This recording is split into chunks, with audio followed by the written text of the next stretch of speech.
Assalamualaikum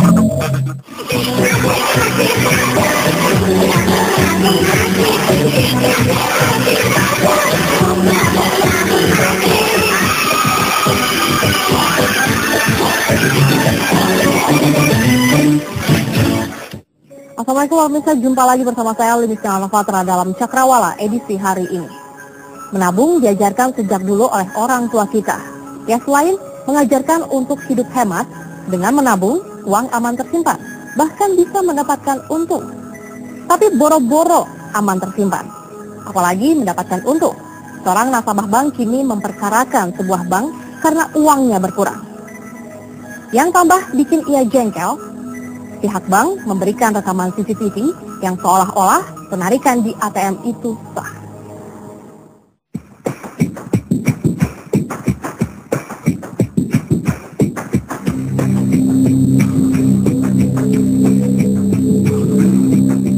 Dunia perbankan kembali tercoreng. Senin, 7 Januari 2013, merupakan sidang perdana kasus gugatan pendebetan rekening yang diajukan salah seorang nasabah BCA. BCA digugat 5,2 miliar rupiah. Namun, sidang yang digelar di Pengadilan Jakarta Pusat tersebut tak berjalan seperti yang diharapkan. Sidang ditunda karena pihak tergugat tidak memenuhi syarat persidangan. Ya, itu adalah sidang perdana dan sidang perdata.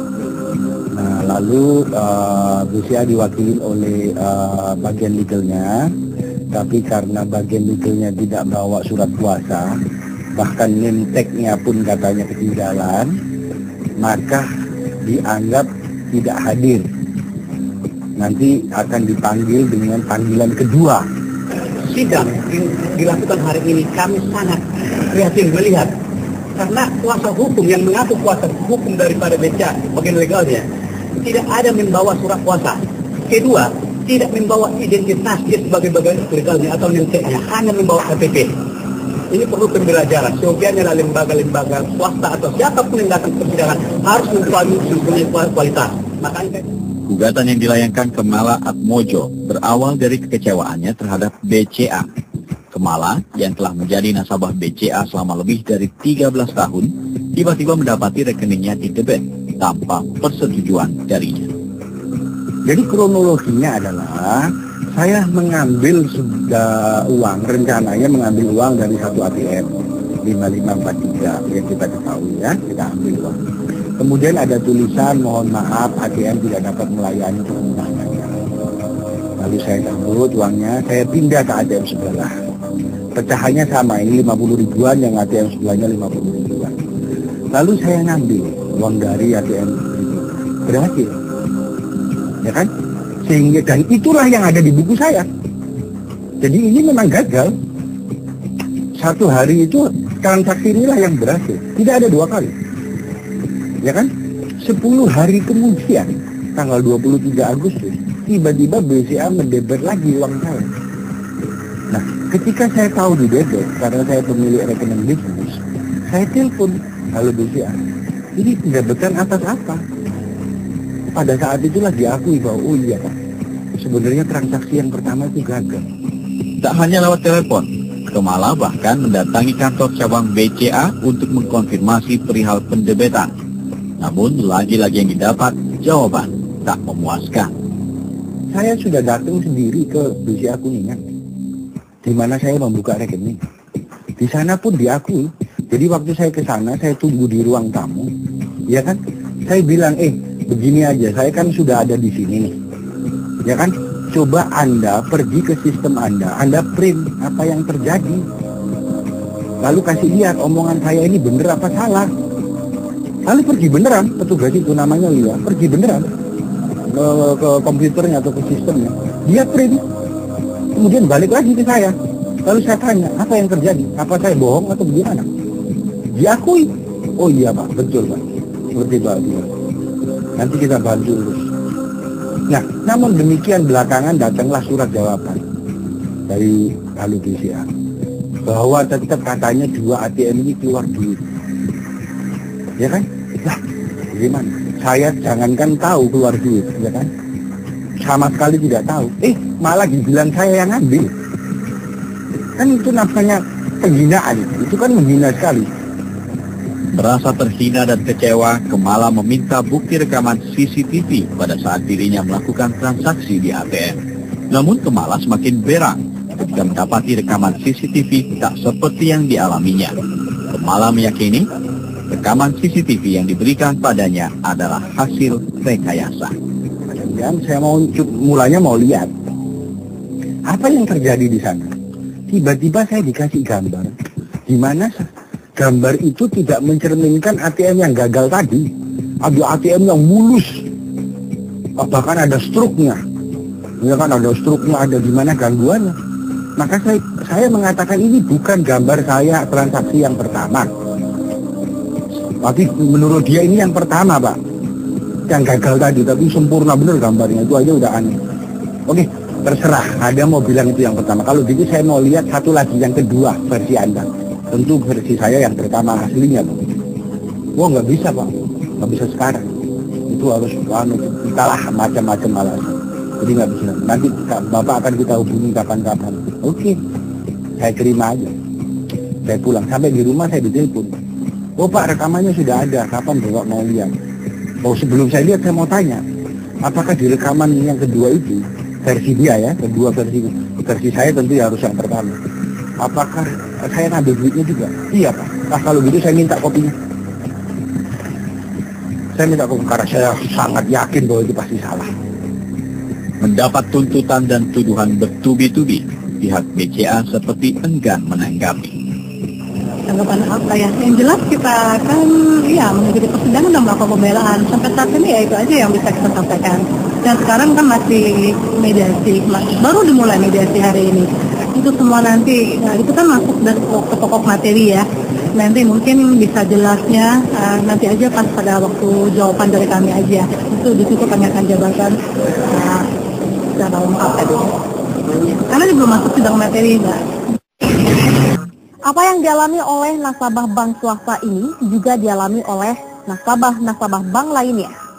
Ini membuktikan ada yang salah dalam pengelolaan uang nasabah ini. Kasus pendebetan rekening secara sepihak oleh bank memang bukan hal yang baru dan cenderung berulang. Bahkan sejak hadirnya ATM, kasus ini makin marak terjadi. Kasus ini sudah lama dan sudah sering terjadi. Hanya saja masalahnya orang itu tidak teliti. Nasabah bank itu tidak teliti, tidak secara reguler, teratur mengecek saldonya. Hal ini juga disebabkan karena sekarang ini kan orang sudah pakai ATM gitu kan, sudah pakai ATM. Kalau dulu kan masih pakai buku di print gitu kan, nah sehingga tidak mengingat-ingat saldo terakhir. Nah begitu masuk, punya ada uangnya diambil. Tapi uang yang terakhir nilainya berapa, kemudian yang sebelumnya berapa itu tidak bisa dibandingkan. Nah, sehingga dalam hal ini seringkali luput dari perhatian bahwa ternyata ada pendebetan yang di luar persetujuan nasabah. Kemala Atmojo bukanlah satu-satunya nasabah yang pernah dirugikan bank. Tim Cakrawala ATV mewawancarai salah satu nasabah yang juga pernah menjadi korban pendebetan secara sepihak oleh bank. Sebut saja namanya Pur. Tak berbeda dengan Kemala, Pur mendapati saldo di rekeningnya berkurang setelah melakukan transaksi di ATM. Padahal, Pur tak pernah melakukan transaksi seperti yang disebutkan bank. Awalnya saya tidak tahu itu nilai saldo saya itu berkurang, gitu kan. Walaupun jumlahnya tidak besar seperti itu, tapi bagi saya itu sangat berarti sekali, kayak gitu kan. Jadi saya cek saldo. Terakhir saya ingat pengambilan saya itu berapa seperti itu kan. Kemudian saya mau ambil lagi kok nilainya sudah berkurang gitu kan. Sedangkan yang saya tahu saya tidak pernah mengambil atau melakukan debit pembelanjaan atau apapun seperti itu. Tapi kok nilai saldo saya berkurang seperti itu. Saya coba datang ke bank, gitu kan. Kemudian disarankan untuk melakukan menghubungi customer service di pusat, kayak gitu kan. Saya coba hubungi customer service, mereka menjanjikan beberapa hari kayak gitu kan. Kemudian saya terima suratnya. Di surat itu dikirim kepada saya, dikatakan bahwa pengambilan yang saya lakukan adalah normal. Kisah serupa juga dialami seorang nasabah. Nasabah ini lalu membuat surat pembaca di harian Kompas Jumat pekan lalu mengisahkan hal yang sama. Berdasarkan pengamatan tim liputan, jumlah saldo yang didebet oleh bank relatif tidak besar, berkisar di bawah 5 juta rupiah. Dalam kasus Kemala Atmojo, rekeningnya didebet Rp1.250.000, sedangkan Pur kehilangan uang Rp600.000.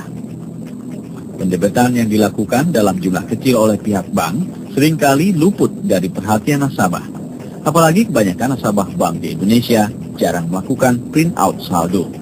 Hal inilah yang menyebabkan nasabah sering tak merasa bahwa saldonya berkurang perlahan. Dia pernah melakukan satu presiden buruk sama saya. Uang saya tiba-tiba didebet 20 juta lebih.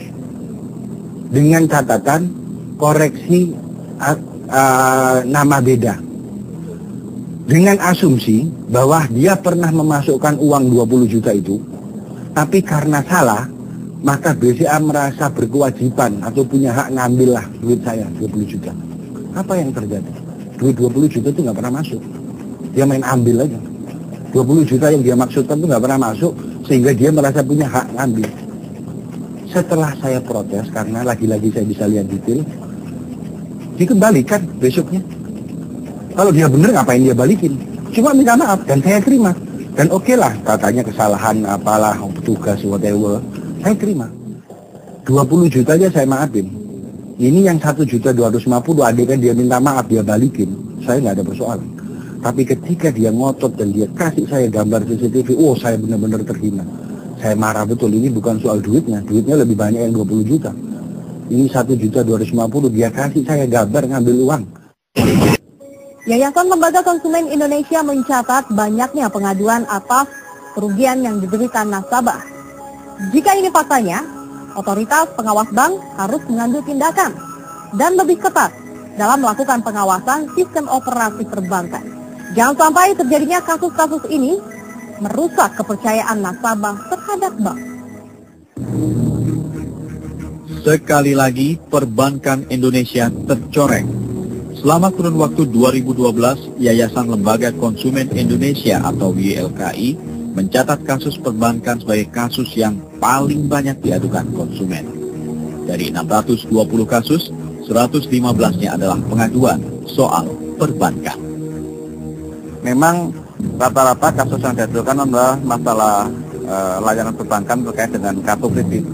Ya. Tapi memang ada beberapa kasus soal penyedotan tagihan atau rekening milik konsumen. Nah, itu saya kira memang bukan hal yang baru ketika pihak perbankan menyedot tagihan konsumen tanpa pengetahuan konsumen atau tanpa seizin konsumen dan kemudian sangat merugikan konsumen. Nah, cuma persoalannya memang ini hal teknis yang sangat posisi teknis dan posisi hukumnya konsumen menjadi sangat dilemahkan karena di dalam buku tabungan konsumen atau nasabah atau bahkan mungkin di dalam undang-undang perbankan saldo terakhir itu adalah berdasarkan dokumen yang dimiliki bank atau dokumen yang dipegang oleh konsumen.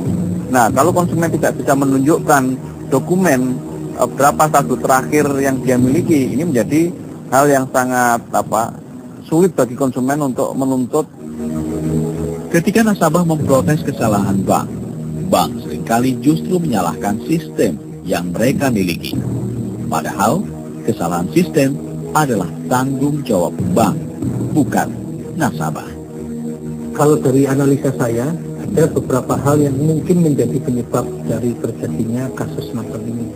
Pertama adalah ketidaksengajaan, tetapi karena kesalahan sistem.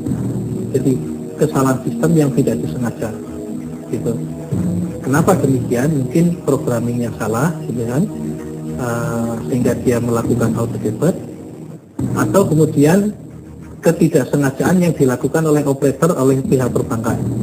karena ada error, ada kesalahan, terus kemudian dia dianggapnya sebagai suatu transaksi yang benar, kemudian di-input. Atau yang ketiga adalah kesengajaan. Dari 3 hal ini, kemungkinan yang terbesar adalah yang kedua, ketidaksengajaan, tapi tetap dilaksanakan berdasarkan transaksi yang informasi yang salah. Nah, persoalannya informasi salah ini dari mana? Nah, informasi salah itu bisa kesalahan sistem. Jadi mesin ATM atau biasanya dalam hal ini ATM gitu ya. ATM itu kan tidak selalu dalam posisi yang 100% benar. Kadang-kadang ada error, kemudian ada lagi trial dan segala macam. Nah, sehingga dia mengirim pesan yang salah, dan pesan yang salah ini dianggap benar, kemudian diinput. Gitu. Nah, persoalannya dengan demikian, maka pertanyaannya bagaimana mengeliminasi atau memperkecil error tadi. Yang pertama itu. Yang kedua, bagaimana bank segera mengetahui kalau terjadi kesalahan yang kemudian merugikan nasabah. Seringkali banknya tidak mengakui terjadi kesalahan, karena ini terkait dengan reputasi. Masalah bukan hanya datang dari sistem perbankan atau alat keamanan di ATM. Namun juga pengelolaan ATM pun juga menjadi penyebab banyaknya kasus pendebetan secara sepihak oleh bank. Persoalannya adalah banknya sendiri itu tidak mengelola ATM karena melalui outsourcing. Jadi ini juga merupakan sebuah kasus-kasus semacam ini mestinya sebagai suatu input lah ya, feedback bagi kalangan industri perbankan untuk melakukan perbaikan kalau mereka masih ingin dipercaya oleh nasabah. Banyaknya kasus yang terjadi seharusnya menjadi pelajaran bagi kalangan perbankan untuk segera memperbaiki sistem keamanan mereka jika tak ingin ditinggalkan nasabah.